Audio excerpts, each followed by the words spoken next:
నమస్తే, నేను మీ చంద్రశేఖర్ కండవల్లి. నంద్యాల జిల్లా ఆళ్లగడ్డలో కోళ్ల వ్యాపారుల్ని అధికార పార్టీ నేతలు వేధిస్తున్నారు. కోళ్ల వ్యాపారం నుంచి ముక్కుపిండి మరి వసూలుకు పాల్పడుతున్నారు. ఈ విషయం నెమ్మదిగా రాష్ట్రమంతా తెలిసిపోయింది. ఈ నేపథ్యంలో ఉత్తరాంధ్ర, కోస్తా తదితర ప్రాంతాల నుంచి ఆళ్లగడ్డ టీడీపీ నాయకులకు ఫోన్ కాల్స్ వెళ్తున్నట్లు సమాచారం. తమ ప్రాంతంలో కూడా చికెన్ సెంటర్లు ఎక్కువగా ఉన్నాయని, వాళ్ళ నుంచి ఏ రకంగా సొమ్ము చేసుకోవచ్చో అనుభవాల్ని చెప్పాలంటూ ఆళ్లగడ్డ టీడీపీ నాయకుల్ని ఇతర ప్రాంతాల కూటమి నేతలు అడుగుతున్నారని తెలుస్తోంది.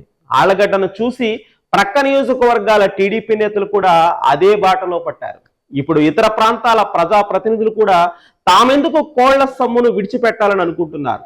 ఆళ్లగడ్డలో చికెన్ సెంటర్ల యాజమాన్యులు అధికార పార్టీ నేతల వేధింపుల నుంచి కాపాడాలని వేడుకుంటున్న ప్రభుత్వ పెద్దల నుంచి ఎలాంటి స్పందన లేదు.